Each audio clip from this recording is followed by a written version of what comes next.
Walk us through the new developments that happened over the weekend, very critical to this issue right now. Exactly. I mean, the weekend didn't start off well for Qualcomm, ISS, and Glass Lewis actually early this morning. The two investment advisory services that work for the big institutional investors that tell them, really, you should look at this way, you should vote this way, kind of came out a lot more strongly against Qualcomm and in favor of Broadcom than people had been expecting. How so?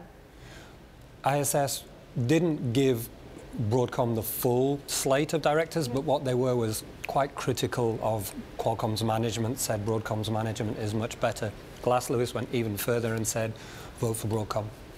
So what does this mean for NXP, which has been going on? I feel like you and I have been talking about this for a year. Yeah, it's more than a year. As you say, it's 14 months now since it was initially announced. This has been the regulatory approval thing.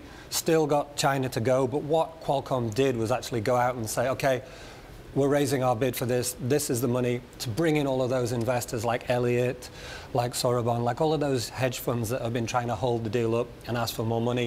It appears to have got over at least that hurdle now. So how does Qualcomm's effort to buy NXP impact Broadcom's effort to buy Qualcomm? Right, and that's a very good question. It's also complicated because Broadcom... It's Shakespearean, yeah, what's going on here. So the thing to know is Broadcom told Qualcomm, don't do it, or if you do it for 110. Our bid for you is contingent upon you paying 110.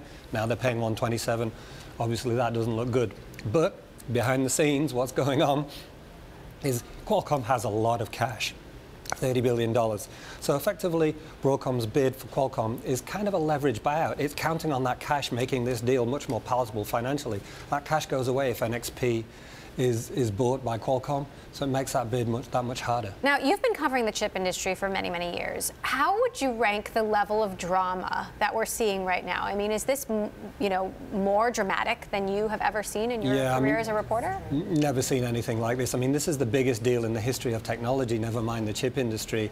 And the level of complication when you have two extremely large transactions intertwined, things, it seems like 1 minute one team is winning and next minute another team is winning. Looks like we're going for March the 8th. And just a quick sense, do you have a sense which way it'll go? On Saturday morning when ISS came out, I thought, wow, looks like Broadcom's winning. Then when Qualcomm was able to close NXP, that kind of dragged things back